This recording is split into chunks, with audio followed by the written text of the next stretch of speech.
Liton Kumar Das goes to glory with a delicately played, well played Liton Das.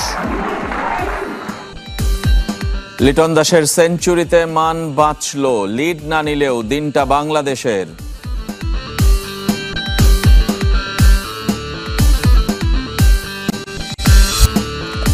নয় বছর পর big ব্যাশে Bangladeshi, সাকিবের পর দল পেলেন রিশাদ, খেলবেন Hobart হারিকেন্সে। Liton Kumar Das, deft touch, and what a well-deserved century, his fourth in his test career. স্বস্তি, স্তুতি, চাপের মধ্যেও লিটন দাসের মহাকাব্যিক সেঞ্চুরি নিশ্চিতভাবেই যা কুর্নিশ পাওয়ার দাবিদার। টাইগার ক্রিকেট তো বটেই, রাওয়ালপিন্ডির ওই 22 গজ হয়তো আজীবন মনে রাখবে এলকেডির এই 138 রান। এটাই বোধহয় আভিজাত্যের ক্রিকেটের আসল সৌন্দর্য। অনেকেই বলবে স্রেফ একটা শতকিত, এ তো হরহামেশাই হয়, তবে পেছনের গল্পটা জানলে বিস্ময় ভাঁজ পড়বে কপালে। তৃতীয় দিনের শুরুতে পিন্ডির উইকেটে ব্যাকফুটে টাইগাররা, একটা দুটো নয়, প্রথম আধ ঘন্টায় উইকেট পড়েছে 6টা। 1 রান করতে জাকির জীবন পেয়েছেন 3 দফা। সাদমান শান্তর বোল্ট ভীষণ দৃষ্টিকটু। মুশফিক মুমিনুলের বেখেয়ালি আর সাকিবের আউট আম্পায়ার্স কলে দুর্ভাগ্যজনক। 26 রানে প্যাভিলিয়নে 6 ব্যাটসম্যান, 274 রান তখন দূরের বাতিঘর। চোখ রাঙাচ্ছিল ফলো অন, তখনও দরকার আরো 99 রান। এবার অ্যাটাক ইজ দ্য বেস্ট ডিফেন্সের অনবদ্য উপাখ্যান লেখার পালা। উইকেটের শেষ স্বীকৃত জুটি লিটন মিরাজ, যা ভাবেনি কেউ তাই হয়েছে। ক্রিকেটের দেশে দর্শকদের হৃদয় জুড়িয়েছে। প্রথমে ধীর স্থির, এরপর বাউন্ডারির ফুল ছুরি। তবে এদিনও শতক মিসের আক্ষেপে পড়তে হয়েছে মেহেদী হাসান মিরাজকে। 78 রানে তাকে ফিরিয়ে টেস্ট ক্যারিয়ারে প্রথম ফাইফার খুররাম শেহজাদের। তাসকিন এসে খেললেন মোটে 5 বল।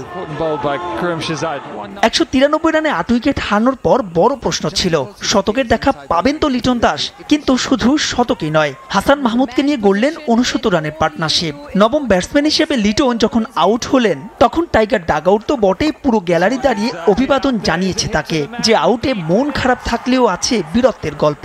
বাংলাদেশ থামে 262-তে। 12 রানের লিড পেলেও স্বস্তি ছিল না পাকিস্তানের।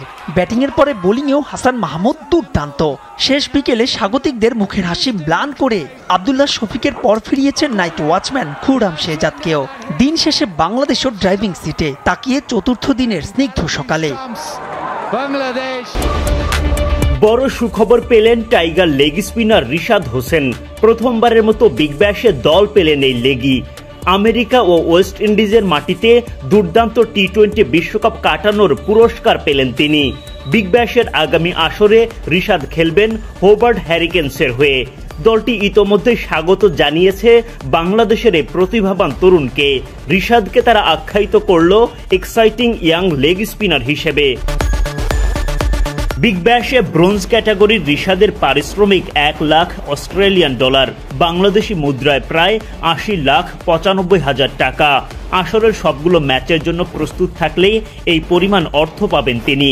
তার চূড়ান্ত পারিশ্রমিক নির্ভর করবে কতগুলো ম্যাচের জন্য সময় দিতে পারবেন সেটার ওপর। বাংলাদেশি খেলোয়াড়রা সবসময়ই বিদেশি লিগগুলোতে খেলার জন্য মুখিয়ে থাকেন। এতে যেমন আর্থিকভাবে লাভবান হওয়া যায়, তেমনি বিশ্বসেরা তারকাদের সান্নিধ্যে নতুন নতুন কৌশল রপ্ত করা যায়, যেটা কাজে লাগে জাতীয় দলেও।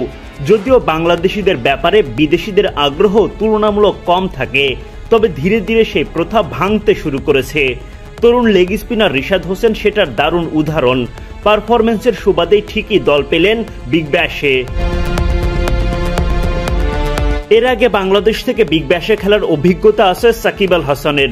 প্রতিবার অন্যান্য অনেক বাংলাদেশি আগ্রহ প্রকাশ করলেও দল পান না, তবে রিশাদ দেখালেন আসল ভেলকি। বিশ্বকাপের মতো বড় মঞ্চে পারফরম্যান্স করলে যে সবার নজরে আসা যায় তার প্রমাণ রাখলেন এই তরুণ। বাংলাদেশ ক্রিকেটে ধূমকেতুর মতো আবির্ভাব রিশাদের। টাইগার দলে লেগ স্পিনারদের সংকট অনেক দিনের, সেখান থেকে দলে এসে দেখাতে থাকেন চমক। দুর্দান্ত লেগ স্পিনের সাথে মারকুটে ক্যামিও খেলতে ওস্তাদ তিনি, তাই তো সুযোগ পেয়ে তাকে দলে ভেড়াতে ভুল করেনি বিগ ব্যাশের দল হোবার্ট হ্যারিকেন্স। এখন রিশাদের সামনে মাঠের খেলায় নিজের সামর্থ্য দেখানোর পালা।